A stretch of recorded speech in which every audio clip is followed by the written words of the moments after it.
Welcome one and all to the following segment of enjoyment and an escape from reality. But beware, the show you are about to bear witness to will not hold back when it comes to spoilers, language, and things not appropriate for work or children. If you continue on, we hope that you laugh at the banter, that you are thrilled by the topic of discussion, and marvel at the host's dedication to their craft, because you can only get that type of treatment here at Monster Madness. You have been warned.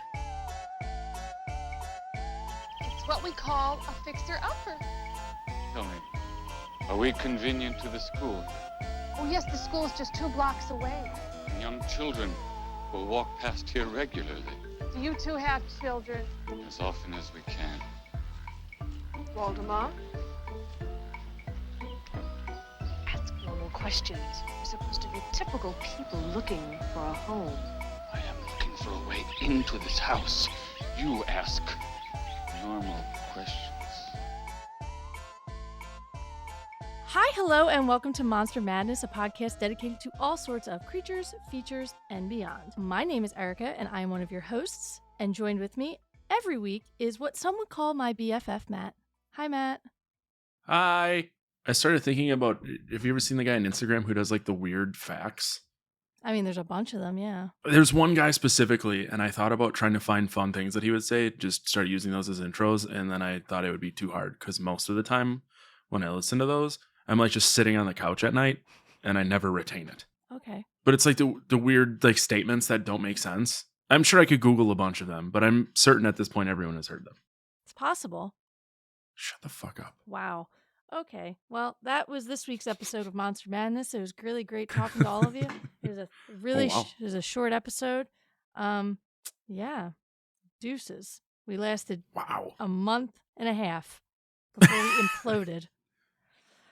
We did it live on air. Fuck it, we'll do it live. Pre-recorded and then sent out on purpose. I would totally do that though. Last episode ever. Yeah, me too. I don't Last give a episode shit. ever. It's just like, fuck it. And then just that's it. Just call it the airing of grievances. Oh my God. I gotta write that down. I gotta write that down. When we throw in the hat. Everyone's gonna know that we're done when they see that name show up. Dun dun dun. Anyway, this is not the episode where we air our well, we're gonna air grievances for sure, but this isn't the final grievances. Right. Before we jump into this week's show, a few plugs as per usual. You can find Monster Madness on all your favorite podcasting platforms, social media sites, and things of that nature. Matt does stream video games and drum sessions from time to time, so you can check that out on our Twitch channel. If you would like to support this show, you can do that in many different ways, such as Patreon, buying merch, or donating to the show. Another way you can support the show is simply leaving a review on your favorite podcasting provider. Those 5 stars go a long way, and if you write something, we will read it on the show. All the links for the aforementioned things will be posted in our show notes. Real quick, I did want to give a little shout out, Matt. I did not inform you of this, but I'd like to say hello to our Patreon supporter, ZZ, for re-upping Whoop whoop. after our hiatus. This person has always supported the show. They are awesome. When we stop, they usually stop, but they always come back. And we appreciate you, ZZ. Thank you for subscribing. And I fully understand pausing when a show is on hiatus or a break. Oh, yeah. Because I do that too. Oh, yeah, no, for sure. We don't want you to throw your money at an empty show, but we appreciate when you see us coming back that you come back as well. So thank you again. Matt, do you have any housekeeping, anything you want to say to your beloved audience? No, fuck bitches get money. That's something. I don't know. You always ask it, and I never think of I don't know. I never have shit to say. Sometimes you do. It's generally nothing important. Or I have to cut it out. Mm-hmm. So it's nothing important. Okay. So with that, on this week's episode of Monster Madness, we are going to cover the 1981 parody film Saturday the 14th. And to my nephew John and his wife Mary, I leave my vast estates in Erie, Pennsylvania. No, John, our own house. I played in that house when I was a little boy. With all its surrounding land. We'll have a garden. Now we don't have to be afraid to let the children go out and play. That house is mine. My attorney shall inform John and Mary of the curse on the house. Curse? What curse? Yes, well, as I understand it...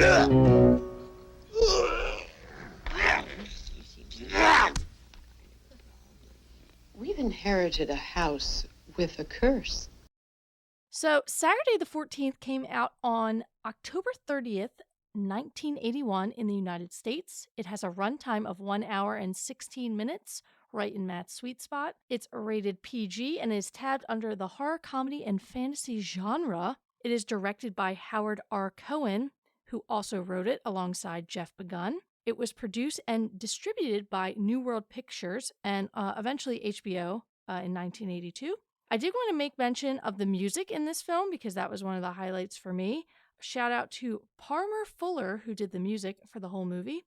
It had this, if you didn't watch the film, it had like a Scooby-Doo meets 80s arcade game vibe to me, and I really thoroughly enjoyed that.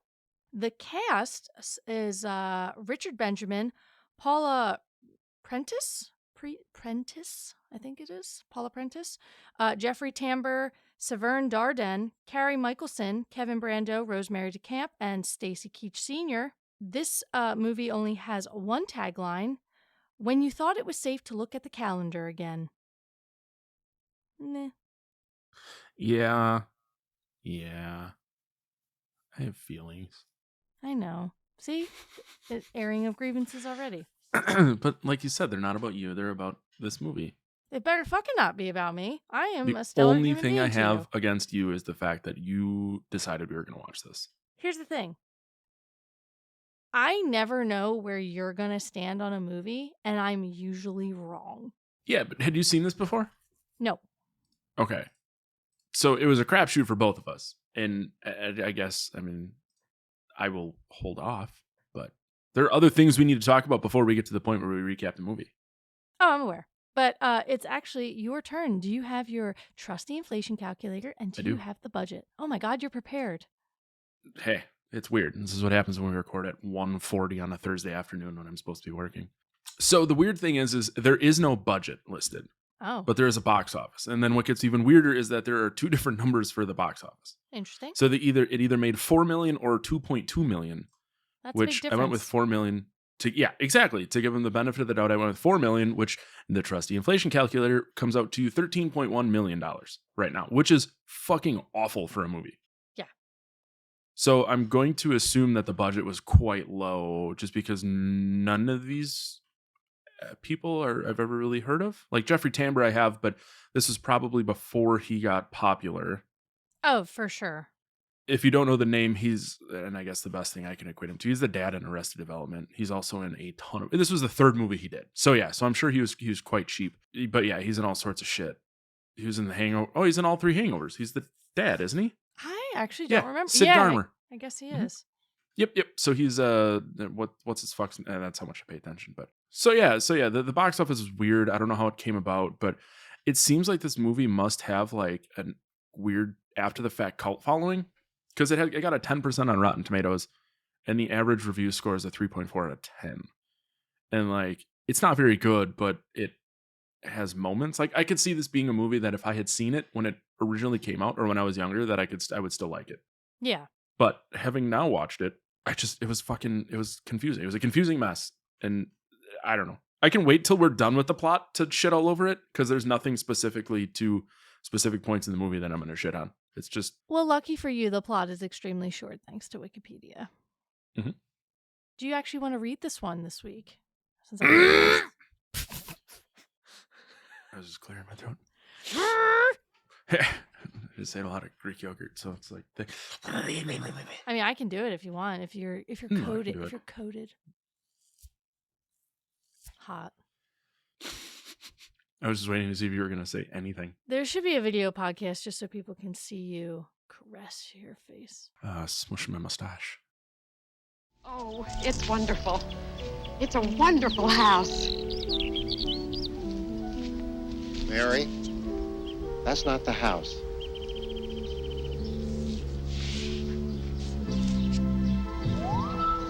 This is the house? We're gonna love it here. I feel it in my bones. Come on.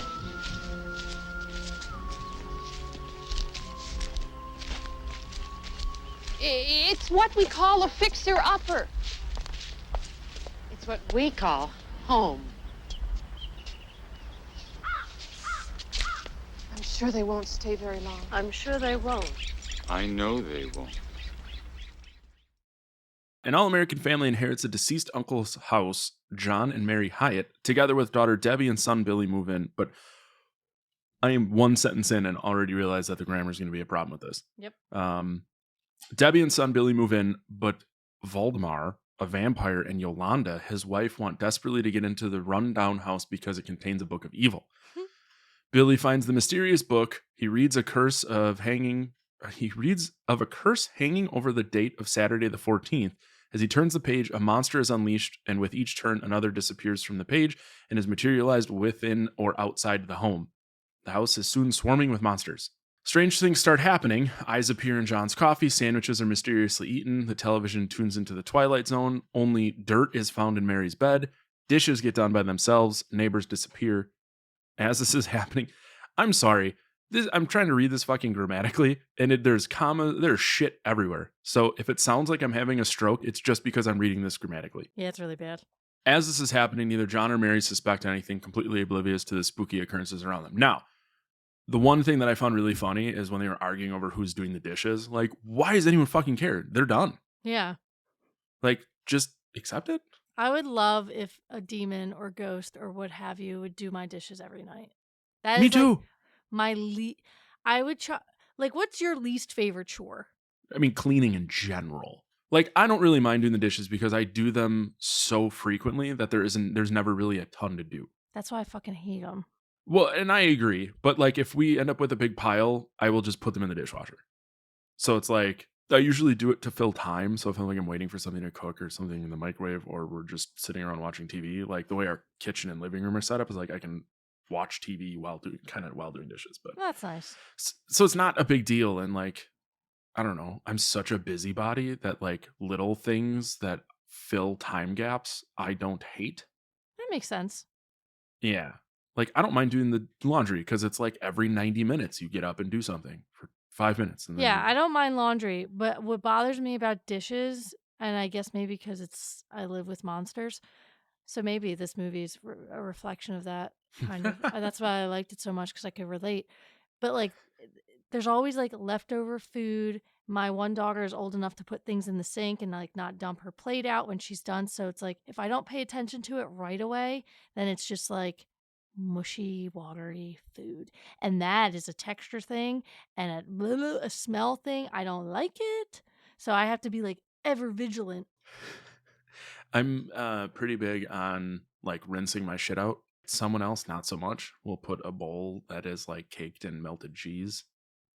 Yeah. And that fucking drives me nuts. And I'll just fill it up and then like rinse it out and then like it's fine. Like we use Dawn Power Wash, which if they want to sponsor the show, I would take a fucking free case of this shit. Is it good? It's awesome. If you have shit caked on, I usually just spray it and then wait like 5 minutes and then we have like a sprayer on our sink and I just spray it the fuck off. And it's usually pretty good on the first. Like, I like it so much, I got my mother to start using it. Ooh. And she's a cleaning fool. Yeah. Oh, Cheryl. I'm going to look into that, a sponsorship, and to just buy it on my own. Yeah, and the shit lasts quite a while, too. Yeah. I mean, like a bottle's like $4 or $5 or something, but it lasts quite a long time. Nice. I guess before, because this is how awesome my memory is. Is it Valdemar or is it Waldemar? Waldemar. It is Waldemar. Well, I fucked it up before then. That's okay. You did like the German Waldemar. I know. I did it like somewhere in the middle because I couldn't remember. But Waldemar. Waldemar gets into the house by turning into a bat. Mary keeps hearing noises at night, which she thinks are made by owls, but are actually the sound of Waldemar in bat form. John hires an exterminator to get rid of the bats. The exterminator turns out to be Van Helsing, who is also after the Book of Evil. John and Mary begin planning a housewarming party for Saturday the 14th. Guests arrive, but they cannot leave. When they try, a thunderstorm appears outside the door. As the night unfolds, the monsters begin to kill the guests one by one. Eventually, a duel between Van Helsing and Waldemar and Yolanda erupts, where it is discovered that Van Helsing wants the book in order to rule the world, and Waldemar and Yolanda were trying only to stop him from getting his hands on it. Good triumphs over evil as Van Helsing and the monsters are defeated. Hyatts end up in an upscale new home, while Waldemar and Yolanda keep the original house as their own. Finn. Yeah, never before has an hour and 15-minute long movie felt like 3. I didn't feel that way when I watched it. I made a couple notes while watching it. 2 things that stuck out to me, that enough that I wrote it down so I wouldn't forget. In the beginning, I loved the animated intro and the music, and I really, really loved the owl bit that kept popping up throughout the movie. Every time something weird happened, they're like, what the fuck, owls? And like, the first time you see the owl bit, the wife, the parents are completely oblivious, she opens up a window and it's clearly a fucking bat, like with its face like pressing against the window. And she's like, oh, you're right, honey, it is an owl. I loved the oblivion. But those are the only 2 things that I wrote down that I like genuinely enjoyed. As a whole, though, this would be something that I would put on as like background noise, maybe. Not something I would sit down and be like, I must watch this. This is every Saturday the 14th, I must watch this. But the only one of the main things I didn't care for is that like, they're like, oh yeah, it's a parody on Friday the 13th. No, it's a parody of the phrasing of Friday the 13th. It had nothing to do at all. If you're looking for like a jokesy, like how Scary Movie is a parody of Scream, you're looking at this to be a parody of Friday the 13th, you're not going to find it here. That was my only thing. I was like, oh, well, this is nothing like that at all. So I think that was my biggest complaint, is that I wanted a parody of Friday the 13th, not just a movie with a similar name that like threw shit at the wall and hoped something would stick, like with, a vampire and Van Helsing and then all these other monsters that show up and housewarming. Like, it just it didn't make a ton of sense. So, yeah, I had hoped for one and got none of that. Yeah. The one thing I liked with Waldemar's character, well, one, they're vampires, yet there are multiple scenes with them out in the daylight, which I didn't understand. They never explain that. They don't explain why the Hyatts are in the house across the street. Just, oh, okay, yeah, you can have this house. Easy peasy, you can have that house. The monsters themselves were really strange. Nothing, like, they're really, really odd. They were very cheap costumes. Made no sense. It made no sense either why, like, there's one scene where there's a decapitated head on the table and a woman is just talking to it. Like, she doesn't even realize it's a decapitated head. I'm like, why? It just didn't make sense. But the one thing I don't remember who said it. Bryan Cranston comes to mind when it comes to like comedy. It was someone of his caliber. They said for comedy to be successful and to be funny, you have to believe it and you have to take it seriously. And that's what makes it funny, is because there's like, no, they really feel this way. Like, and Jeffrey Tambor, I really feel, has always kind of driven that home, especially seeing that this is one of his earlier films. And he was a full on, like, obnoxious, serious vampire. And he took it seriously. Like, there's an end scene where all he's doing is like hissing for a very extended, long period of time. And that made me laugh because I'm like, he's going for it, man. And even when you watch him in Arrested Development, as kooky as that show is, everybody takes their role so seriously. That's why it's hysterical. Yeah. So I guess to back up your point is there are funny parts of this movie. There are fun aspects to it. It's just overall it's confused. Like I hate to like say that, because then I feel like I sound like those fucking assholes that are like, oh, you want this recipe? Read my life story first. No. Like it's just it was a very confused movie, and I think it was I don't know. They really probably hoped to, what was this, 81? So it's pretty early on for all the slashers. So I don't know. I don't fucking get it. Like, why make this movie? Why not give it a different name? And that probably changes a lot of the outlook on this movie. Yeah, I didn't understand. Like I said before, I think they were just kind of hoping that people would be like, oh, it's a horror comedy, and it's kind of like Friday the 13th. People can watch it after they watch those movies, since there was only one at the time. So maybe we can piggyback on that, because actually, and it's one of my monster minutiaes, There is actually a movie that came out in 1982, but was being worked and shopped around that time called Pandemonium that was originally titled Thursday the 12th, but they changed the name to Pandemonium because they didn't want all the competition with Saturday the 14th. Hold on, let me pull it up right here. It says the movie... okay, so maybe this explains why you feel the way that you do, like it being confusing. Saturday the 14th was rushed into production in order to beat the release of a similar horror comedy film being made at United Artists with the working title of Thursday the 12th. The latter was released under the title Pandemonium in 1982 to avoid confusion with the former. So they rushed it, and this film, I believe, another monster minutia for you a little bit early. The principal photography of this film lasted only 3 weeks, so they banged it out real quick. Sounds about right. The other one sounds overall, for the time, like it has Phil Hartman and Paul Rubens in it. No one else I've ever really heard of. But I mean, early 80s, those are probably also two names that really weren't doing a whole lot. Probably not, no. My thing, this would be a fun movie to watch at like a drive-in. Or it's a good introductory film for kids because it is PG. There's nothing really illicit in it. I think the most scandalous thing that you're going to see is a teenage girl in a bathtub, but you never see anything. And what I found funny about that scene, actually, there's two things that... So Nightmare on Elm Street came out in what, 84? 84. So they had... the street that the family lived on was Elm Street, coincidence. And then they had that tub scene where you have like a girl kind of like dozing in the bathtub and then there's something creeping inside of it. Two coincidences, but I thought that was pretty fun. Because I was like, oh, they're spoofing Elm Street. And I was like, wait, no, they couldn't have been because that movie wasn't even a thought yet. Yeah, so I'm trying to figure out if there was any inkling of that. Like, was the script floating around in 80? Yep, Wes Craven began writing the screenplay in 1981.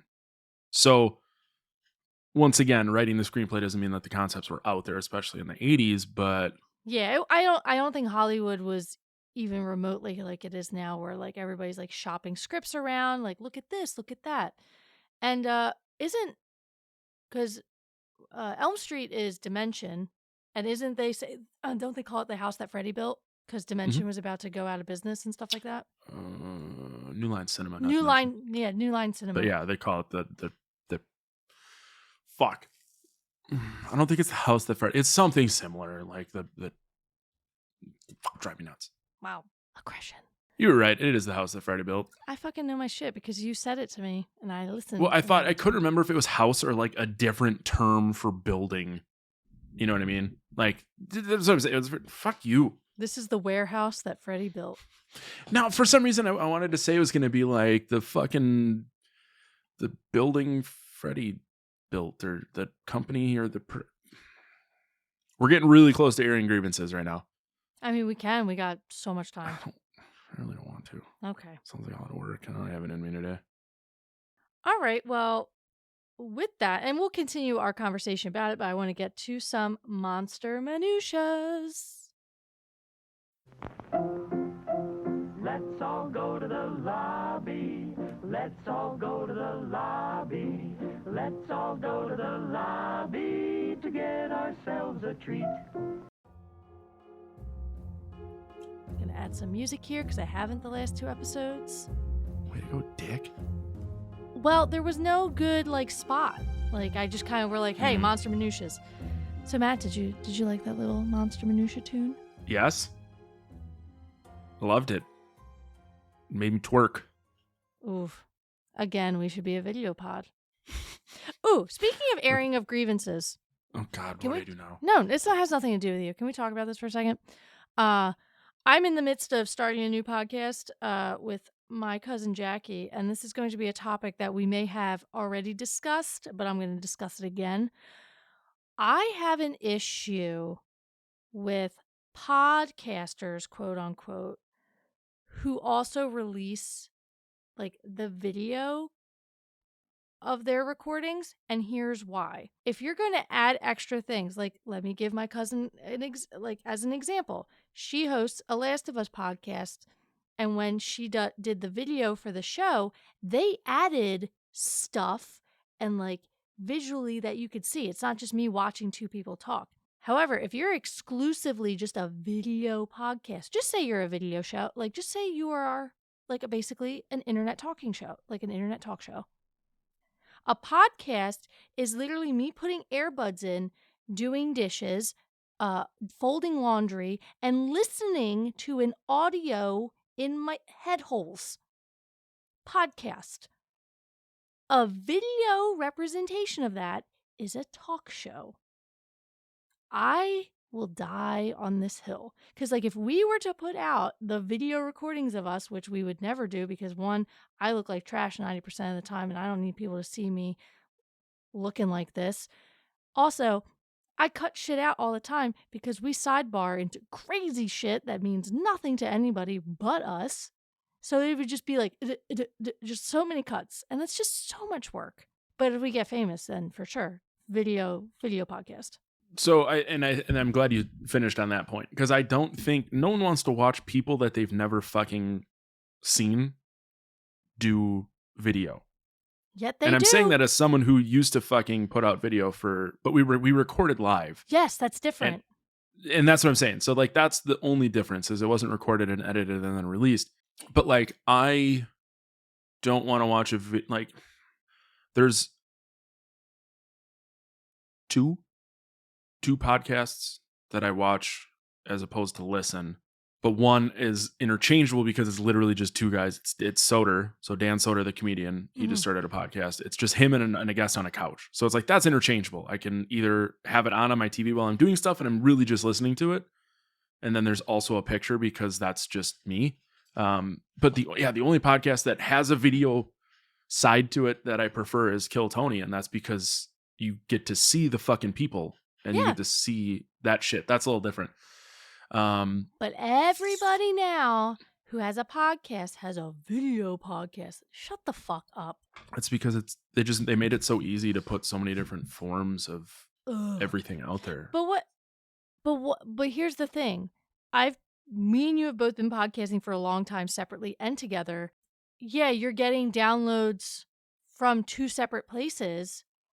But why would you want to split your downloads when you could have it solely go into one helm, and then that's where you're making your bank? You're splitting the vote. You're only getting, I don't know what YouTube takes out. You know, I only know how certain things work with ad revenue and all this other shit. And I know we have a lot of ads on the show, but you know, I like to give like a little precursor. Anyway, it's just, you're You gotta pay the bills somehow. Feet pics aren't cutting it. They really aren't. You know, I've never seen your feet ever. That's fine, and you may never. I'm just saying, you're, no matter what time of the day or year it is, always in socks. Unless I'm showering or I'm asleep. Interesting. I don't know. I have 2 pairs of socks on right now. You have 2 pairs of socks. Yeah, Alyssa got me Huggle brand sweater socks. Don't hurt yourself. But I have socks on underneath them because I don't have to wash them as often then. What? That, and if my feet get hot, then I'll just take these socks off and I still have socks on.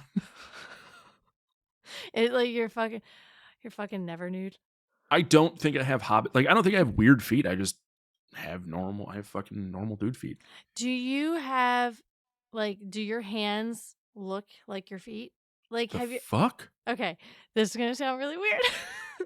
No shit, it's gonna sound weird because it is. So, if you look at your hands and the shape of your nail and just how your nails roll, do your feet match up with that? Because here's an example.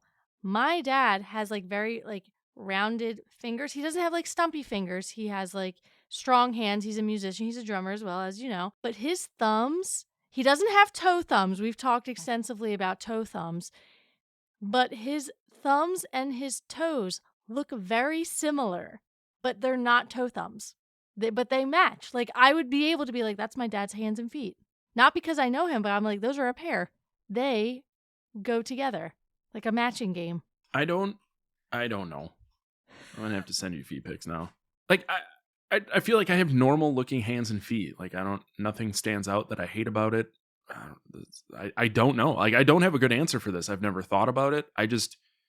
Well, that's what this show is about, and we have nothing really much else to talk about, so we're going to talk about this. I mean, we have 90% hardwood in our floors, and we have dogs. So, like, my floors at any given time aren't the cleanest. Like, dirt, normal shit. Like, I'm not saying that there's a fucking turd on the floor, but I think that's part of the reason is I don't like having stuff, like, stuck on my feet.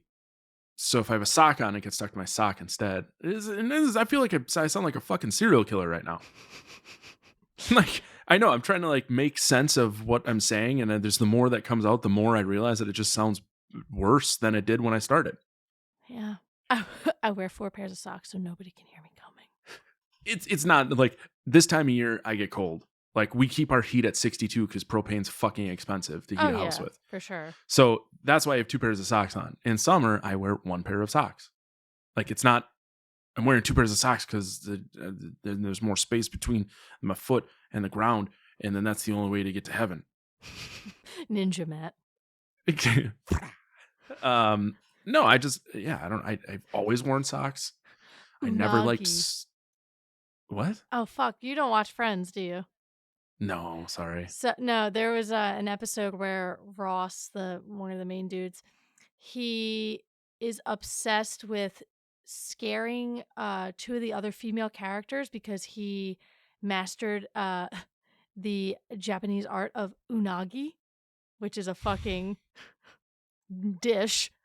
And it's really stupid. People who watch Friends will appreciate my comment, at least. You said unagi, and it reminded me that my pasta maker can make udon noodles, and I need to find a recipe. Ooh. Yeah, this motherfucking can do a lot of things. It's got a penne attachment, a ravioli attachment / lasagna sheet attachment. Whoop, whoop, whoop, whoop. Ravioli mention. We're gonna have a ravioli horn. I'm gonna find one. Well, and we're in the thick of it because I'm about to make them. Hold on, it's not gonna be a ravioli horn. It's gonna literally be an Italian mandolin, like a fucking Godfather every time. That's fine.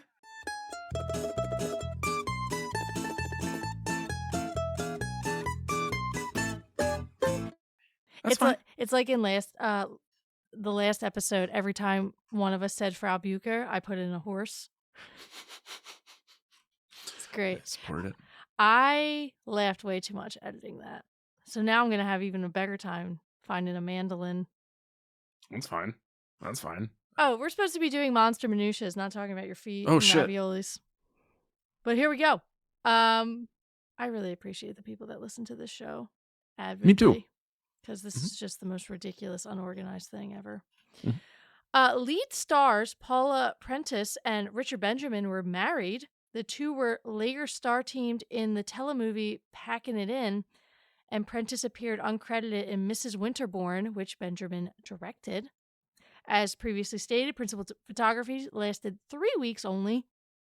None of the cast returned for the movie sequel Saturday the 14th Strikes Back in 1988, but the 2 movies did share several crew members, including the same producer, director, composer, and a writer. You really can't find this movie anywhere except YouTube. It's on YouTube for free. It's about an hour and a half. It's a little bit longer.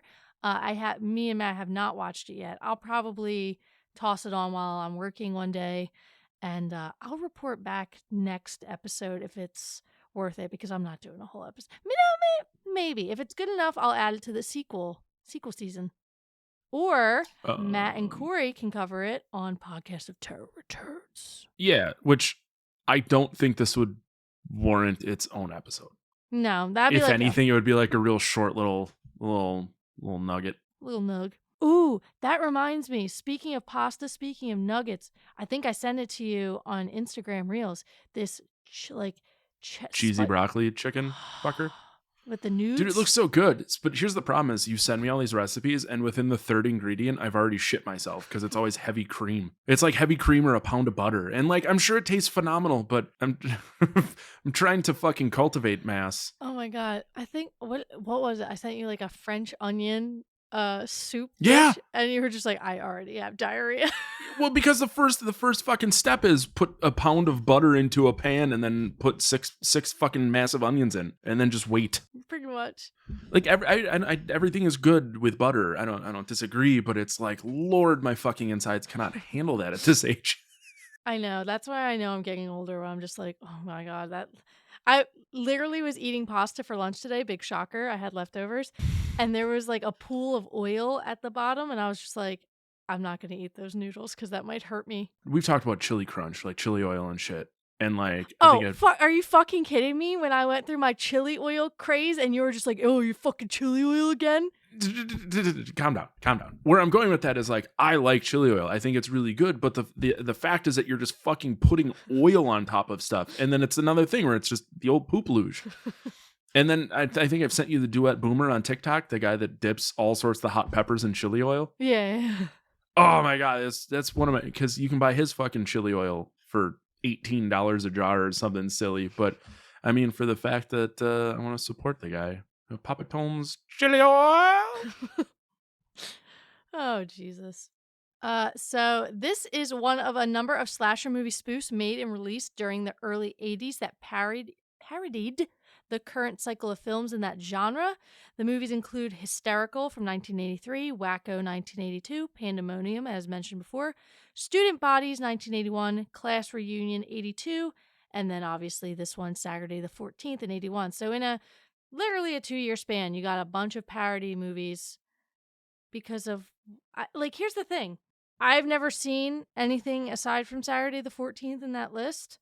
But like the only 2 movies that come to my brain are, well, there's maybe like 4. There's like Rosemary's Baby, there's Halloween, Friday the 13th, and The Exorcist that maybe came out that really freaked people out. Jaws in the 70s, but like none of them really. You know, The Hills Have Eyes. Hellraiser, that was in the 80s. I double check the year. What year? 1980? 87. Well, so it's late 80s. It's after this. But I'm just saying, these are all from 82, 81.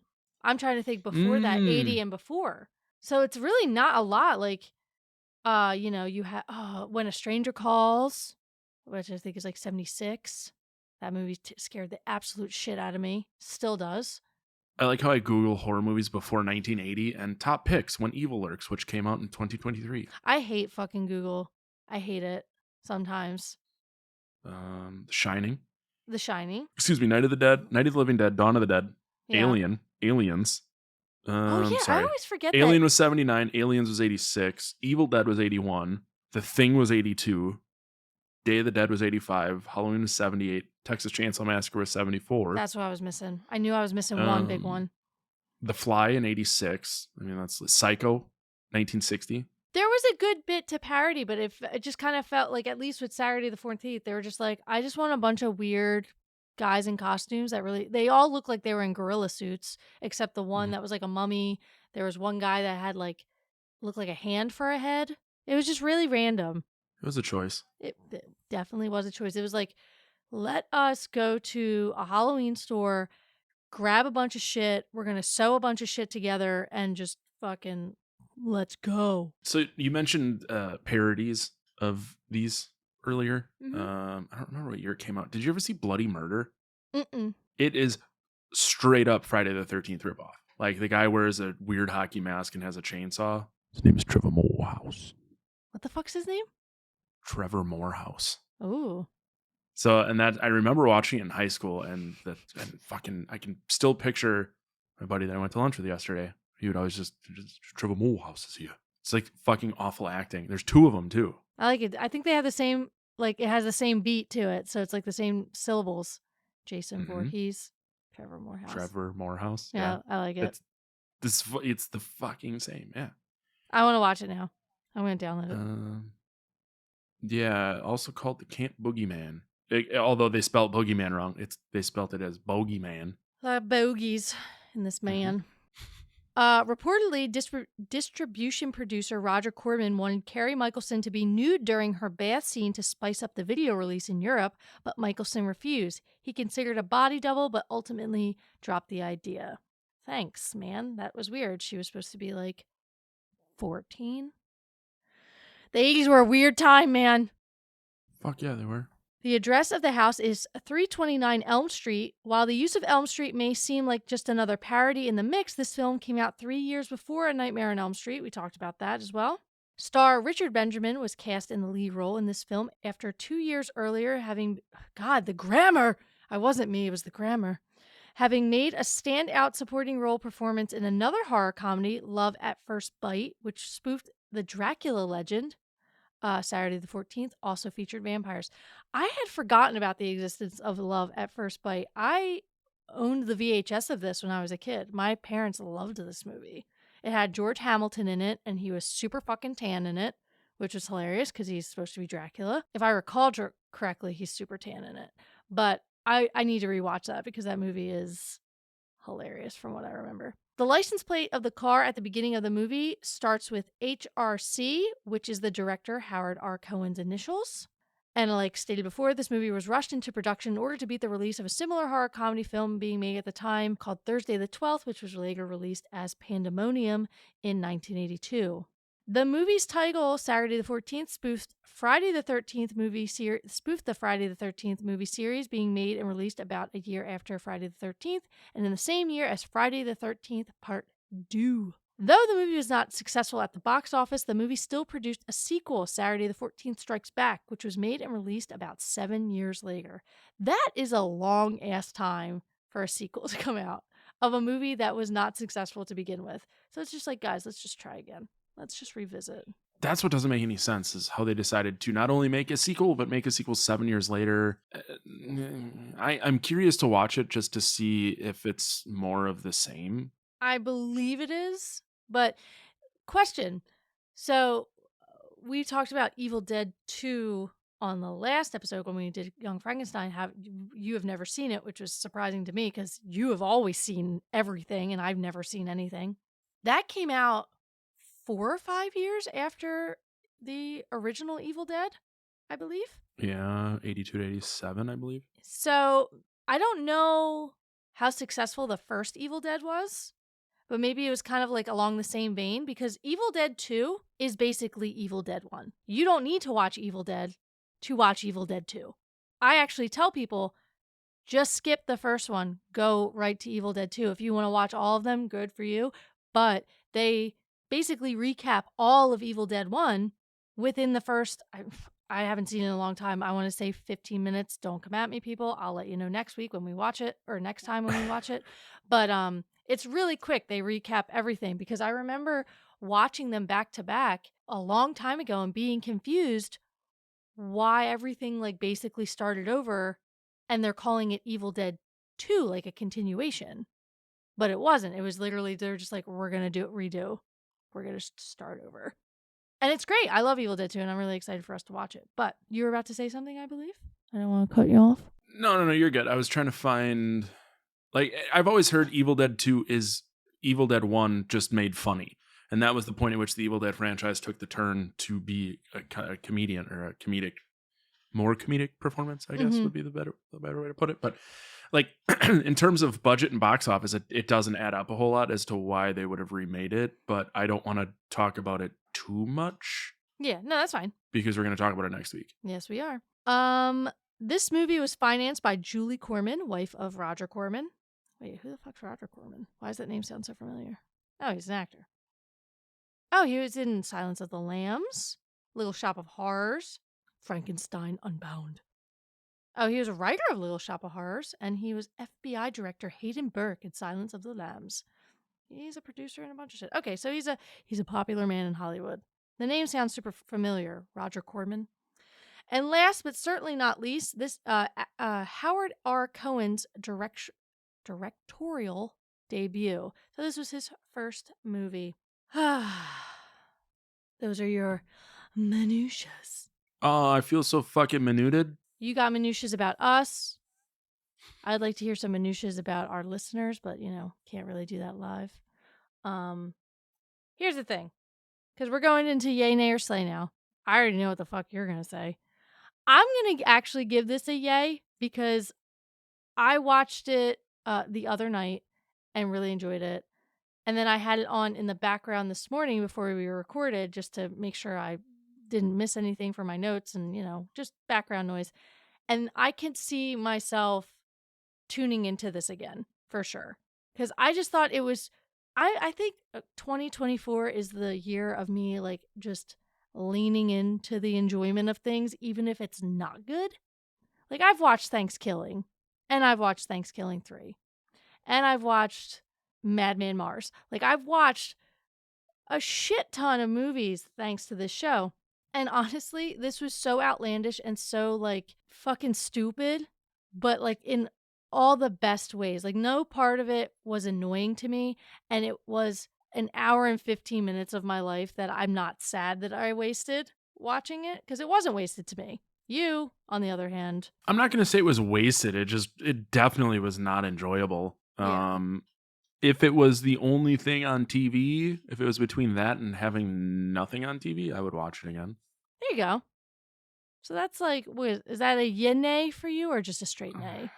It's a straight nay. I would rewatch The fucking Office for the 57th time. Well, yeah, that's a comfort show. That's our anxiety. That and The Simpsons and Workaholics and Always Sunny. And I'm rewatching Tim and Erika. Awesome show. Great job. God, so many things. So many things.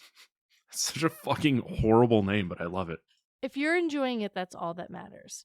So personally to me, I would say give it a shot if you're not a big horror movie person and want something stupid and in that vein of like cheesy 80s, oblivious parents, ridiculous plot, so many holes, doesn't make sense, but goofy enough that you could put it on at a party, like a Halloween party, or put it on for your kids or whatever.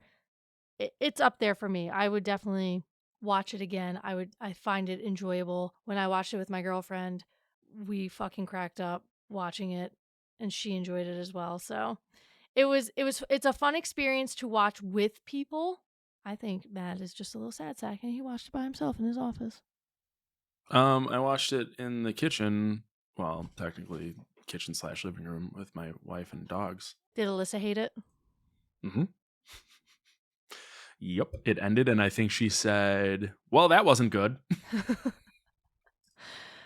Yeah, you guys, I don't think I've ever seen you guys disagree on a movie. No, I mean, not necessarily. She likes Black Phone a lot more than I do, but she's also like, I think you should really go back and rewatch it because I think you'll like it. See, I didn't like that movie either. Because I think you need to watch it more than once. Like, she turned it on and fell asleep, and I woke up to pee, and it was like towards the end of the movie, and ended up watching the end of it until he fucking breaks his ankle. And then, and they're making another one, so. Are they? Yeah, which doesn't surprise me. So, I really like Stephen King. I know it's his semen demon that wrote it, but still, like. Oh, is it? I did not know that actually. Yeah, he also wrote that Nosferatu show. I knew that. Wasn't awful, but yeah, whatever. Joe Stevens or whatever the fuck his name is. Joe Hill. I enjoyed a meme. It fucking made me laugh. I think I saw it on Reddit because I follow like a Stephen King Reddit. I think on our Monster Madness account that I rarely use on there, but the meme was like a picture of Joe Hill and it was just like in that fucking up and down like capital lowercase fucking font, and it was just like, I don't want to be compared to my dad. My name's Joe Hill, and they did a picture of fucking Joe Hill, and he looks like his literally copy paste. That's Stephen King. I've never fucking looked at him before, but yeah, like don't have the fucking beard, don't have the same fucking haircut, don't have the same fucking glasses. Yeah, like, you really can't. You can't get any closer than that. I don't want to be like my dad. You literally wouldn't be selling books if it wasn't for your dad, because immediately everybody was like, Joe Hill. Oh, that's Stephen King's son. I didn't realize he was 51. Yeah, man. Stephen King is up there. He's like in his 70s, mid 70s, I think. Well, that still isn't. My dad's in his early 70s. I'm not 50. Yeah, I mean, but some people start having babies like immediately. No, that's true. Yeah. And I also think it's weird that he goes by Joe Hill, even though his name is Joe King. and his middle name is Hillstrom. Well, I mean, it's just a pen name. It's like how Yeah, well, I got a pen for him. It's my penis. Pen 15 Club right in your ass. Pen 15. That's like when, I mean, I think it only works like that type of shit. I understand like, oh, I don't want any nepotism. I want people to enjoy my work for what it is. But it's like you have one of the most influential writers of our time as your father. I get wanting to branch out and people to appreciate you, but like you're writing in the same genre. It's like it's not like he's like I'm going to be the Nicholas Sparks of this generation. No, you're writing horror shit. So yeah, people are going to compare you to your dad even if they don't know you as his son because Stephen King is the authority on horror novels and writing. Yeah, but you're writing so people read it. Yeah. So why wouldn't you piggyback on your dad's name to get people to read it? And then by writing good books, people keep coming back. Yeah, because no matter what, and here's the thing, him trying to hide his identity is in vain anyway, because like, unless you literally live under a rock and you're not like an avid reader or you're not like a big Stephen King fan, you don't know. And Stephen King has another son who's a writer too, and I'm fairly certain they fucking looks exactly like him as well. But that's, I think doing the pen name shit only works when it's a already super famous author. So like Stephen King did Richard Bachman, but then that got fucking revealed real quick because I think he just wanted to see like, okay, are people reading my books because my name is Stephen King or are they reading my books because they like my writing? J.K. Rowling did it too. Hold on. I forget what her fucking pen name was. I have a book. Robert Galbraith. That's J.K. Rowling's? Yeah. I remember I don't get it. Whatever. Yeah, I mean, whatever, I guess. Okay. There's two sides to this. There's a side that says like, yeah, piggyback on your family name. Yeah. So people find you, but also like I'm just going to get straight to the point that I'm trying to make here is good luck. Corey Taylor's son is the vocalist for a fucking awful band called Vended. Mm-hmm. And then that clown fuck is kids in that band too. They're fucking awful, but they're playing all these massive venues and massive events and shit because of who their parents are. Yeah. That pisses me off because you're not good. You're only getting to where you're getting because of who your parents are, and then people fucking feed into that. Yeah. There's also the, okay, well, let's not do it and figure out if people will like our shit. I don't hate Joe Hill's stuff. I didn't dislike Nosferatu. I didn't hate Black Phone. I'm interested to see some of the other stuff he's done. Mm-hmm. Would I feel the same if he came out and it was just wrote that stuff as Joe King? I just keep wanting to say Joe Mama. Joe King as opposed to Joe Hill. Would I hate Vended more or less if I didn't know that it was the children of two people that I think are insufferable assholes as people? Like, I don't know. That's very interesting that you bring up Corey Taylor because I literally just watched a video of him earlier doing some sort of concert. He did Seether and Slipknot songs, and I was gonna message you, be like, "Are you a fan of either of those bands?" I absolutely love the first two Slipknot albums. I actually used to have a Slipknot S tattooed on my stomach. I got it covered up. Oh, there you go. Joey Jordison is one of my favorite drummers, Okay. from that era. Actually, play a Joey Jordison snare drum. Oh, okay. I have for a very long time. They re-released it without the S's on it, the Slipknot, like tribal S. So it's just straight black on black on black. But yeah, I mean, I really like Iowa. It's really good. I remember Subliminal Verses. I like that one quite a bit. I used to see them a lot in concert. Yeah. Now I don't really care for it. I have friends who went to high school with them, and I've heard a lot of stories. Yeah, like a lot of the people in Iowa that I know, they all went to high school with them. Yeah. Like one guy still decent friends with him, with Corey Taylor. Like he almost played drums on Corey Taylor's last solo tour. Oh, okay. And it just didn't fucking work out. But yeah, Ryan plays drums in a band called Dystrophy, which were kind of a flash in the pan for a hot minute a while ago. Okay. And they're back. And then he plays in another band called Green Death. I remember the first introduction I had to Slipknot, I think was Vermilion. That was on Subliminal Verse. That was their third album. Okay, yeah. I mean, I saw them in 2000.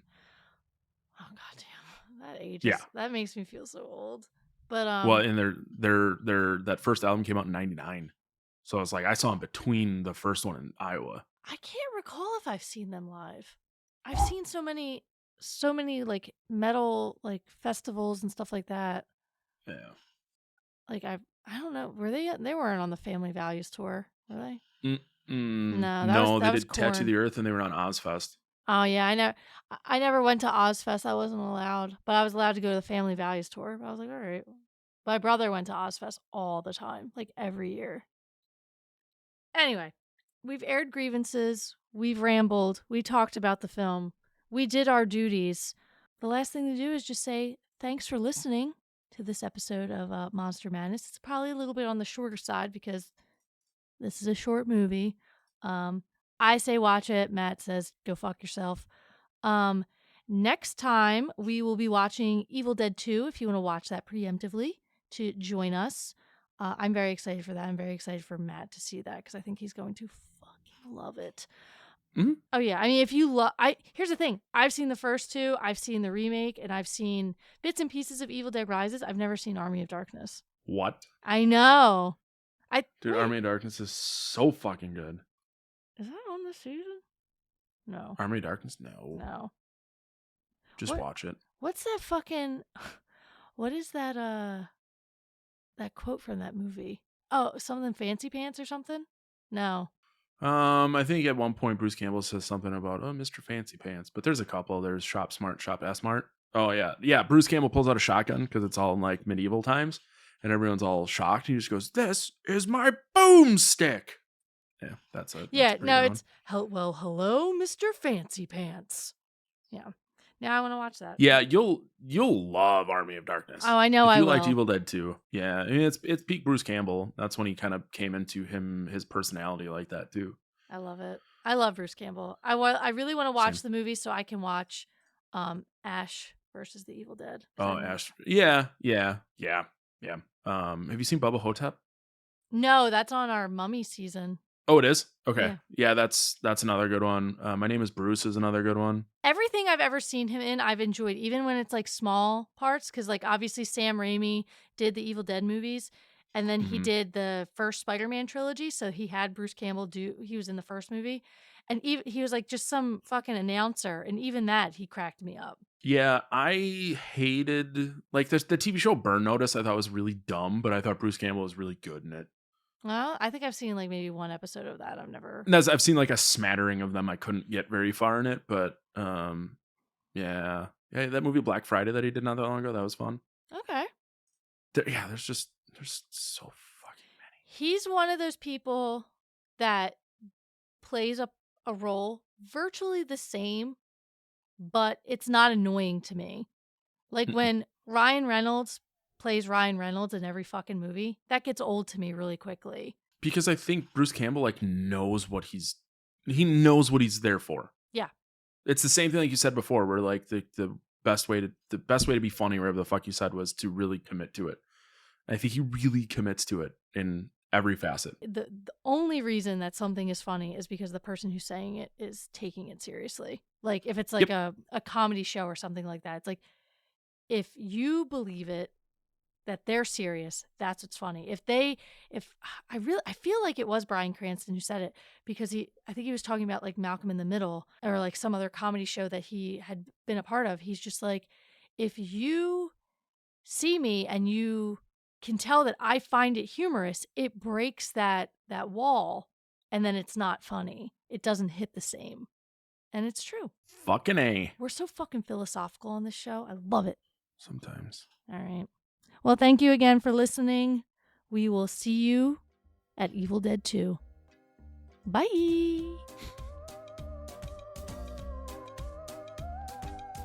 There's a monster in here! Calm down, you've just had a nightmare. Come on, everything's gonna be all right. Except for the monster! Billy, there's no monster here. There is! He's 9 feet tall, he has 4 arms, huge eyes on the top of his head, and huge teeth! Billy, act your age. I am acting my age. You're just used to me acting like a grown-up. I'm 10 years old and there's a monster in here. Billy, there's no monster here. Look, do you see a monster in this room? I can't can't believe that I'm standing here in the middle of the night arguing with a 10-year-old kid about the existence of monsters. Now just calm down and go to sleep. Everything will be fine in the morning. Except for me, I'll be a faded memory in the morning. I bet you were reading scary books again before you went to bed.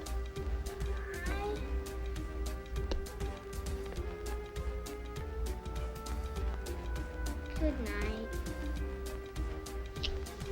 Sleep tight. Don't let the bed bugs bite.